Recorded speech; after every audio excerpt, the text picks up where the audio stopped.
estamos chegando com mais um Sala de Entrevistas. Que bom te ter por aqui novamente. Obrigado por nós estarmos entrando na sua casa. Hoje o assunto é para você prestar atenção mesmo.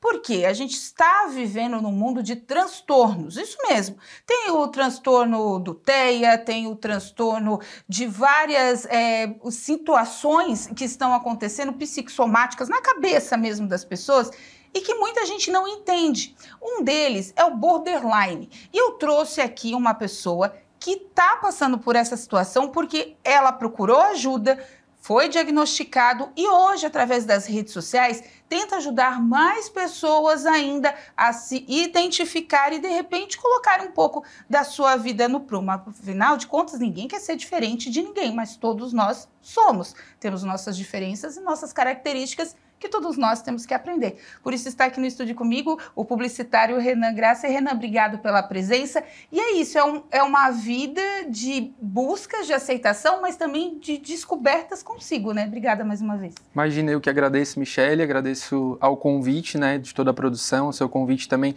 por estar participando, né, ter a oportunidade de dialogar sobre isso é muito importante para mim, acredito que para todos que têm esse diagnóstico, né. E essa vida, né, após, né, o diagnóstico do borderline, realmente é essa constante busca por evolução, essa constante busca por melhora mesmo como pessoa, né. Acredito que em todas as esferas, né, quando você melhora como pessoa, melhora como profissional, acaba melhorando, né, na relação familiar, né, então hoje, após esse diagnóstico, eu tenho vivido essa constante busca, assim, acredito eu. E a gente fala do diagnóstico, mas não é uma receita de bolo, né? Entrar no consultório, alguém olha para... Tá escrito, né? No exame aparece. É uma busca mesmo, é um ciclo que tu tem que cumprir. Mas como é que tu chegou a entrar nessa vida e falar assim, não, agora eu vou buscar, ver o que eu tenho porque alguma coisa está errada, ou então eu quero melhorar? Não sei como é que foi, conta pra gente. Então, tudo começou, é até engraçado um pouco dessa história, porque tudo começou, eu sempre fui muito fã de reality show, né? Sempre fui aquele que quis entrar no BBB, começava uma inscrição e não ia até o final, mas eu sempre tive bastante ligação com reality show, acompanhava diversos reality shows, e eu estava assistindo um reality com a minha mãe, que é A Fazenda, e aí era a edição que participava a Raíssa Barbosa. E ela tinha uns comportamentos, assim, bem demasiados, né, em reações que ela tinha quando não gostava de algo. E aí, em um, né, dos episódios onde ela tacava creme na cara das pessoas, ela acabou fazendo, assim, uma reação bem estratosférica, digamos assim. Eu estava assistindo com a minha mãe e ela pegou e falou, nossa, essa menina é doente da cabeça. E aquilo me despertou algo, tipo, me incomodou, assim, que até então eu sempre fui alguém que sempre tive reações demasiadas, sempre fui muito explosivo, sempre tive bastante dificuldade no trato com as pessoas, né? Relacionamento interpessoal sempre foram bem falidos, digamos assim, os meus relacionamentos. Eu nunca conseguia manter nenhum tipo de relação, nem relação amorosa, nem relação com amizades, porque realmente era muito conturbada a convivência comigo. E quando a minha mãe falou isso, me despertou algo muito... um incômodo, assim, porque eu pensei, cara, eu faria a mesma coisa que ela tá fazendo. Eu acho que eu teria o mesmo tipo de reação que ela. Pra ti não era errado ser explosivo? Não, ela tava chutando porta e eu pensei, se eu estivesse no lugar dela, com o que ela tava passando ali naquele momento, eu acho que eu estaria fazendo até pior. E aí, em silêncio, né, e sozinho, eu resolvi buscar ajuda com relação a isso.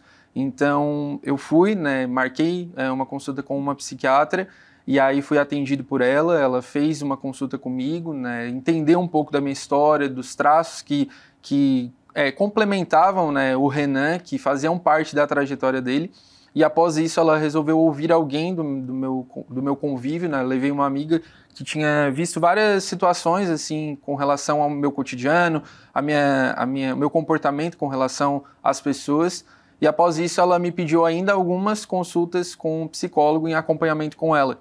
Então, após isso ela trouxe o diagnóstico com tudo que o psicólogo ouviu também, né? E ali eles realmente trouxeram essa resposta, né? Ela me diagnosticou, em contato ali com o psicólogo, eles chegaram a esse consenso que realmente era esse quadro. E ela sempre falou para mim, né? Não me culpar por isso, né? Deixou até um livro de presente para que eu pudesse entender um pouco mais dessa vivência, porque uma coisa é quando você não sabe, né? E você se questiona muito. Uma coisa é quando você sabe o que você tem, e ali fica algo que ela mesmo me trouxe. Não usa isso como um fantasma, né? Não usa isso como algo que parece que te define, né? Não é isso que vai te definir.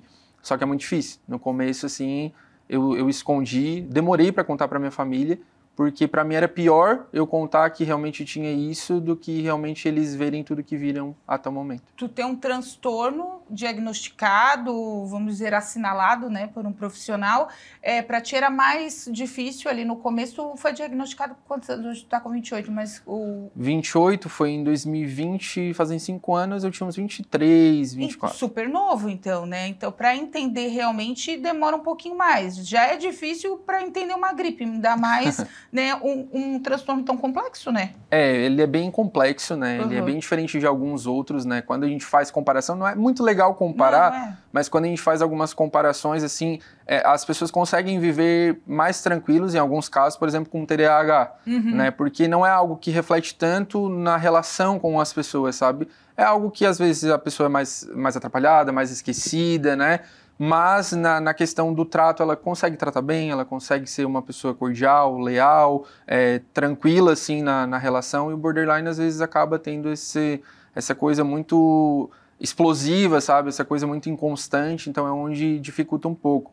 Eu era realmente novo e o que me pesou foi ter olhado para trás e visto assim, poxa, se eu tivesse sabendo disso antes, né? Se eu tivesse esse diagnóstico antes, quanta coisa teria sido diferente na minha vida?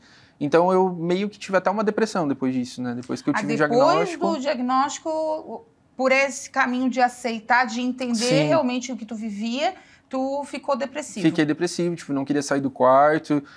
Porque eu entendi, tipo assim, quantas perdas eu tive que poderia ter evitado, sabe? Se eu tivesse ficado sabendo disso antes, procurado o tratamento antes, né? Me entendido antes, porque era muito difícil, era muito complexo. Eu era uma bomba, né? As pessoas não queriam estar perto porque eu era uma bomba. A qualquer momento eu podia, explodir. Mas isso desde novinho, Renan? Desde novo, desde cedo. Às vezes chegava na escola, bastava 15 minutos de aula, eu já estava discutindo, já descia para a direção, discutia com o professor, discutia com direção. Eu nunca cheguei a ser expulso de uma escola. Nunca cheguei a ser suspenso também. Mas, assim, realmente só porque eles tiveram muita misericórdia, porque chamavam meus pais direto. Uma vez fizeram uma reunião com a minha mãe, todos os professores que eu tinha na época de ensino médio já, grandalhão, sabe? Mas eu dava muito trabalho mesmo.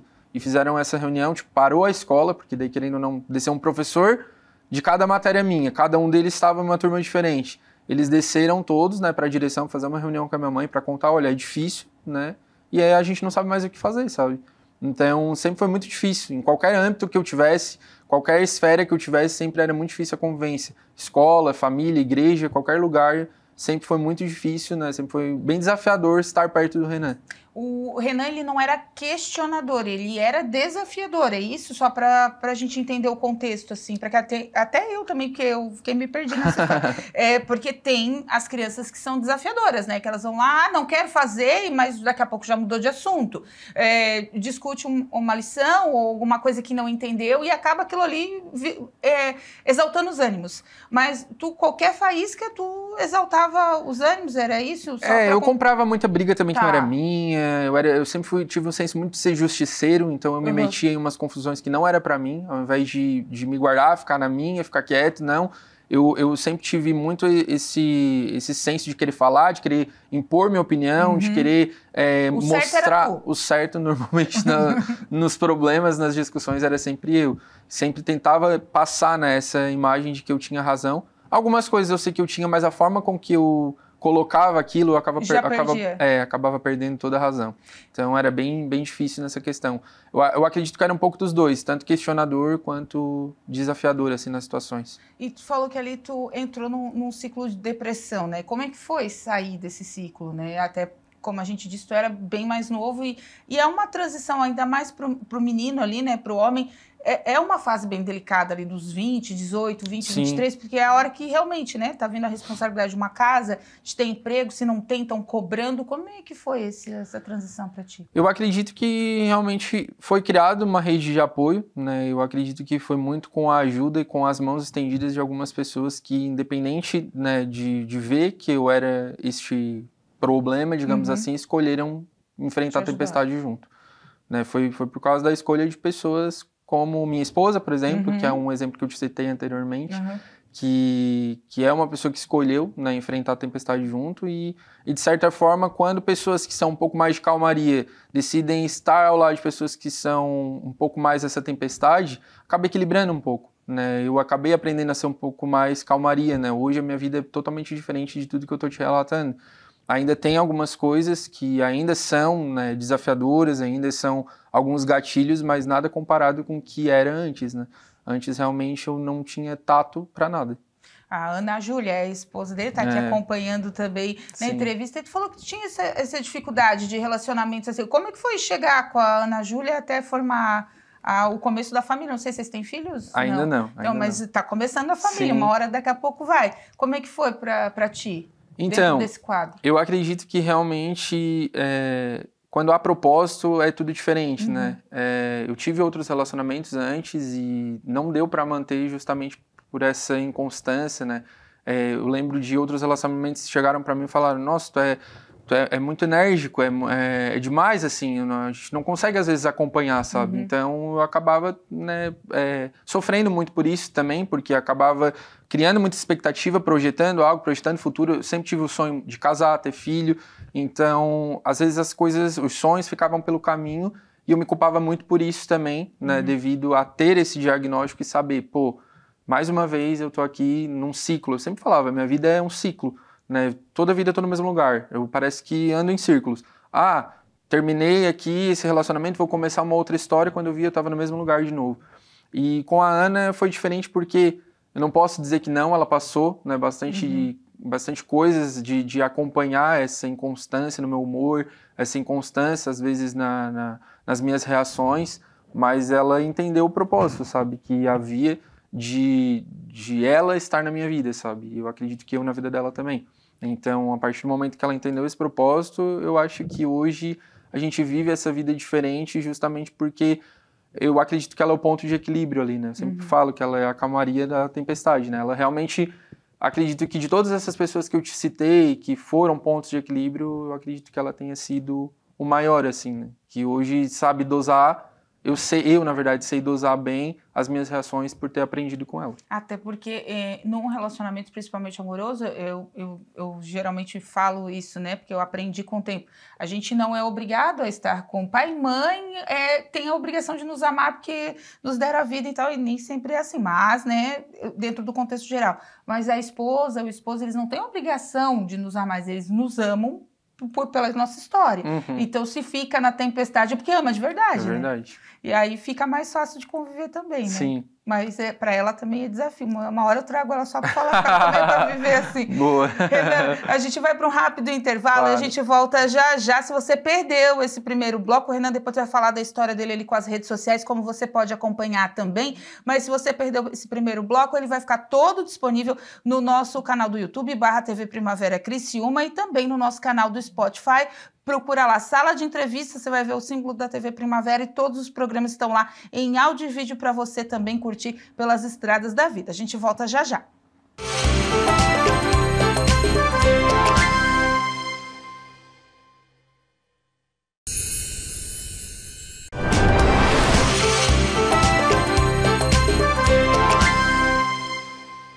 De volta com o nosso Sala de Entrevistas, hoje conversando com o publicitário Renan Grassi, que está contando para a gente a sua história de vida relacionada à descoberta do transtorno do borderline, que traçou muito a sua personalidade quando ali criança, adolescente, mas depois da descoberta, depois de diagnosticado, veio os tratamentos, mesmo com dificuldade, ele continuou vivendo a vida dele hoje, traz esse relato nas redes sociais também. É isso, né, Renan? Tu aproveitou esse caminho para trazer essa tua vivência nas tuas redes sociais para que mais pessoas que já tenham o diagnóstico ou que tenham aquela dúvida possam se identificar? Isso mesmo. Eu iniciei isso no meu aniversário no ano passado, em 2024.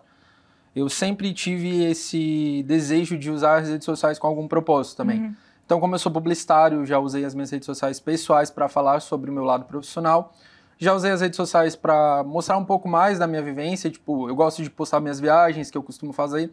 Só que eu queria um propósito a mais. E quando eu entendi que eu poderia usar dessa rede social para poder falar, né, das minhas redes sociais, TikTok, Instagram, Facebook, YouTube, Twitter, né, que agora é o X, eu poderia usar para poder falar sobre algo que ajudasse as pessoas, que fosse além. Porque é legal um conteúdo de viagem, mas aquilo às vezes não acaba tirando uma pessoa de uma condição a qual eu já estive um dia. É o verdadeiro influenciador, né? Exatamente. E eu queria muito poder trazer um propósito diferente. E aí, no aniversário do ano passado, em 2024, eu revelei ali para as pessoas que nem sabiam, né? Muitas delas nem sabiam. Até essa altura, eu sabia, minha família era contada em uma outra mão, em uma meia dúzia de pessoas que sabiam, né? De um círculo de amizade mais íntimo, que tinha conhecimento desse diagnóstico. Então eu revelei para as pessoas todas, né, que eu tinha isso. Muitas pessoas me chamaram falando, agora faz sentido tudo que a gente viu até hoje, né? Faz sentido muito daquilo que a gente presenciou, sendo em escola, sendo em faculdade também. Eu tive muita dificuldade na faculdade também. 4 anos de faculdade eu não gerei nenhum relacionamento que eu levei para a vida. Foram todos relacionamentos muito conturbados também. Então eu acredito muito, né, que ter trazido isso para a rede social ajudou outras pessoas a criarem coragem para falar dos seus transtornos também. Então me chamaram pessoas que tinham suspeita, né? Olha, pelas coisas que tu relata, né, sobre o borderline, eu também tenho um pouco desse comportamento. Chamou pessoas que têm bipolaridade, que têm outros transtornos também, e compartilharam comigo sobre as dificuldades que eles têm com os transtornos deles, né? Então foi muito legal, porque daí eu também criei ali uma rede de apoio. Uma rede de apoio, exatamente, onde também chegou, né, no meu perfil adolescentes, que é uma fase muito conturbada, muito difícil, e que foi talvez a minha pior fase. E aí eles chegaram ali, tipo, olha, me mandaram teu vídeo agora, eu vi, eu me identifico. Enfim, né, sempre desejam muito para mim, né, eles sempre desejam muito, tipo, que dê tudo certo, que eu consiga vencer essas coisas, mas eu sempre devolvo, né, desejando o mesmo, né, porque para mim, que hoje sei o que é, né, e como eu posso tratar, é mais fácil do que para quem ainda está naquele ponto de interrogação, naquele conflito, né, que ainda não se entende.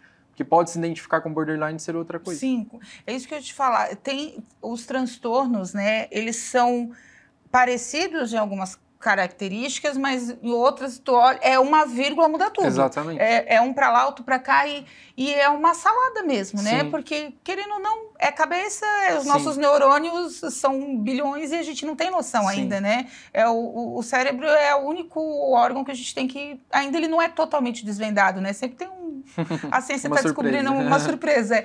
Então, outras pessoas virem conversar contigo, vocês criarem essa rede de apoio, é importante, porque até quem não tem ou tem e não sabe, tem muito preconceito. É uma coisa que a gente não entende ainda, quem não tem, né? É o preconceito das pessoas com os rótulos, né? Porque, querendo ou não, é um rótulo que tu tens hoje. Tu tem um transtorno diagnosticado, mas elas te rotulam por aquilo e tu fica sendo aquilo o resto, né? Exatamente. Da vida, assim. Uma coisa que eu sempre ouvia muito da minha mãe, eu sempre faço um exposed em cada lugar que eu vou falar sobre o borderline, eu faço um exposed dela.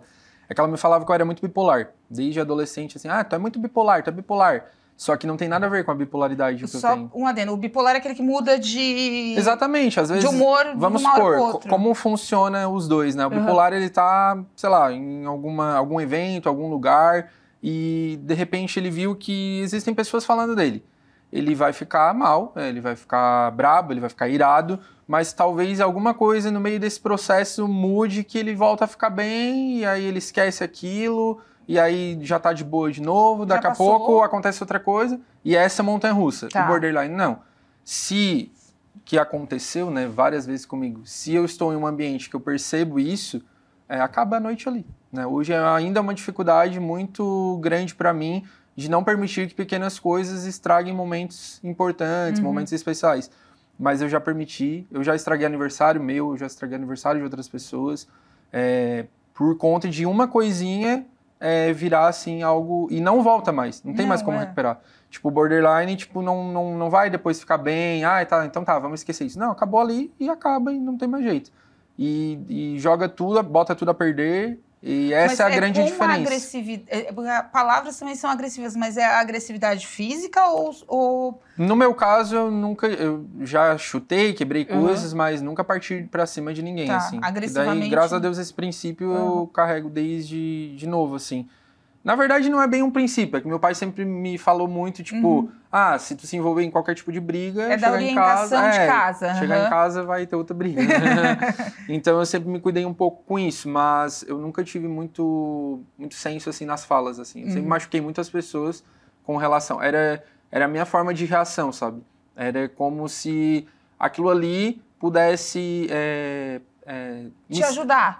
Me satisfazia naquele momento, depois eu me arrependi, eu era mais machucado que a própria pessoa que eu machuquei. Então, tem essa grande diferença também, né? Eu por não sei se pelo meu histórico, pela minha história de vida, enfim, eu também sempre tive muito isso, de me arrepender muito rápido. Então, eu ia, discutia, brigava, daqui a pouco eu tava lá batendo na porta pedindo perdão. Sempre fui muito assim também. Mas o borderline é basicamente isso, sabe? É tu se estourar, se explodir, seja em caso de muitas vezes chutar, quebrar alguma coisa. Então, já quebrei guarda-roupa quando mais jovem, já chutei porta, já bati porta, enfim, inúmeras coisas, cadeira. Os objetos sofrem. Os objetos sofrem. Ainda bem que são os objetos. Mas, Renan, hoje tu tá diagnosticado, tu falou que continua o tratamento. Como é que é esse teu tratamento? É só com as psicoterapias, as conversas, né, com psicóloga e também psiquiatra? Tem medicação? Cada caso é um caso? Como é que tu leva isso? Então, eu tive uma escolha, né, recentemente, depois que eu resolvi colocar para jogo, né, essa temática e realmente tratar nas minhas redes sociais sobre esse assunto. Eu fiz uma escolha que, na verdade, não é a escolha que eu recomendo. Tá. Né? Eu, com certeza, não vou dizer para outras pessoas que têm algum diagnóstico, que têm algum transtorno, fazerem isso. Mas eu escolhi, tipo assim, não tomar remédio, tentar tratar isso de uma forma diferente. Como hoje eu tenho minha fé, né? Eu resolvi me apoiar nela e tentar vencer isso para que outro nome seja exaltado, não o meu. Tá. Que quando eu digo assim, consegui vencer isso, porque claro que existem algumas coisas que são um espinho, elas sempre vão permanecer, mas tu consegue. Acho que em Cristo tu consegue todas as coisas. Então eu resolvi, né, tratar dessa forma, vencer em Jesus mesmo este problema, este transtorno. Então hoje existem, né, os remédios e são recomendados, é importante, e a medicina está aí realmente para ajudar. E tem as consultas com psicólogo, que eu não posso dizer que atualmente estou fazendo, mas até ano passado sim, e acho importante. Sempre vai ter ali tua família, tua esposa, alguma liderança espiritual para te ouvir, mas eu acho que a psicologia ela te ajuda bastante em áreas que talvez tu não consiga, né, e não tem ali aquela liberdade ou se sente à vontade para falar com qualquer pessoa. Então eu não abandono, né? Neste momento não estou fazendo, mas não abandono. Porque é uma constante, né? Se tu tem o diagnóstico, tu sabe tudo, mas o transtorno tá ali, uma hora ele pode, Sim. como a gente fala, dar o clique, né? Exatamente. Dar o start e tu se perder de novo de alguma forma. Sim. Recentemente até eu tive uma situação bem desafiadora que eu fui com o meu pai resolver um problema no banco. E eu estava ali, né, dialogando, falando, contestando em relação ao problema que o banco estava ali em conflito com ele. E o atendente do banco se levantou. E aí eu não consigo lidar, né, com o fato de uma pessoa estar numa conversa contigo e se levantar para falar contigo com autoritarismo e tudo mais. Aí eu levantei também e falei, se tu levantar, eu vou levantar também. E é onde, tipo, talvez outras pessoas... né, segurariam a onda, né, teriam ali uma paciência mais maiorzinha. Ia ser mais demorado, assim, mais prolongado para se irritar. Não explodir na hora. Na hora eu cego, assim, eu não vi nada, então a situação mais recente que eu posso te relatar foi essa, assim. Eu levantei e falei, não, ou tu senta e a gente conversa, ou eu vou levantar também. Só que, claro, não gritei, outros tempos eu acabava perdendo a cabeça mais rápido e também mais, assim, exagerado. Hoje, né, eu consigo entender o ambiente que eu tô e tudo mais, mas é que eu também não achei muito respeitosa a atitude dele, né? Ele até levantou, pediu para eu me retirar e tudo mais, e que ele queria continuar a conversa com o meu pai, eu não achei aquilo... Eu estava justamente lá para dar suporte para ele, né? Então não achei aquilo bacana, e aí levantei também. Se muito provavelmente ele tivesse aumentado o tom de voz, eu teria aumentado o tom de voz, é onde a gente acaba se perdendo um pouco, entende? Aí, numa situação como essa, que te gera um início de uma crise, vamos dizer assim, né? Tu depois faz uma respiração, tu ora, tu faz para voltar assim ou não? Com o tempo tu vai se acalmando? Assim? A situação que eu posso te dizer assim, que mais me levou num exagero, assim, eu tive uma crise daí. Eu tremia, a minha carne vibrava, assim, como se tivesse tudo formigando o corpo. Eu entendi que dependendo do grau onde te leva nessas reações, realmente tu acaba perdendo até o sentido. Até o sentido. Vai, sai mesmo. Sim. E para voltar é mais complicado. Sim, daí tiveram que me conter, me acalmar, me levar para outro lugar de onde eu estava vivendo ali a situação, me tirar daquele ambiente, porque dentro daquele ambiente não funciona, tipo, não vai ficar bem, tipo, de uma hora para outra. Tem que tirar dali, enfim, acalmar, e aí eu entendi que, tipo, não, eu tenho um limite. Ultrapassando esse limite pode acontecer coisas que não são legais, entende? Então, assim, a gente está chegando no finalzinho, só para fechar, para quem está em casa e, de repente, como a gente disse, né? Cada transtorno tem sua característica, todas parecem iguais, mas no fundo nenhuma são. Então, nenhuma é igual, né? Tudo diferente.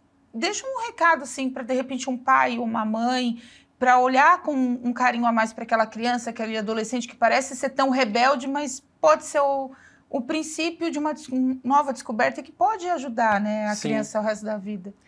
Eu acredito que hoje a nossa geração, geração Renan, depois de adulto, ela tem o privilégio de ter acesso à informação, ter acesso a suporte psicológico, medicinal, que anteriormente a geração dos meus pais talvez não tinham tanto acesso à informação, apenas às vezes acabavam julgando pelo que viam, né? Era limitado muitas vezes aquilo que via, não ia a fundo, não buscava resolver. Então hoje, meu recado para um pai, uma mãe é tentar primeiro ao máximo ser parceiro do seu filho, independente da situação, do cenário a qual ele se encontra, do tipo de comportamento a qual ele adotou, né? A ser parceiro, a tentar entender, mesmo que seja muito difícil. Eu não estou, né, na posição de pai e de mãe ainda, mas eu imagino que seja muito difícil.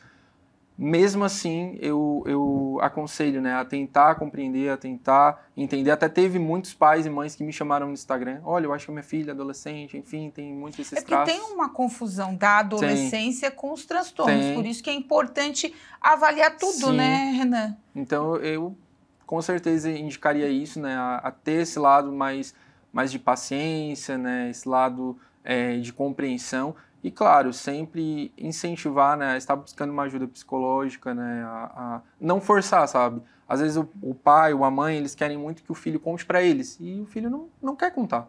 E eu acho que vai chegar uma fase, hoje eu conto as minhas coisas para os meus pais, mas eu passei muito tempo sem querer contar. E eu acho que os pais, né, eles precisam, eles precisam entender, né, esse momento. Os pais, eles precisam entender que vai haver essa fase que os filhos vão se sentir melhores, né, às vezes contando as coisas para alguma outra pessoa. Então, estar buscando, né, essa pessoa para estar sendo esse ponto de equilíbrio.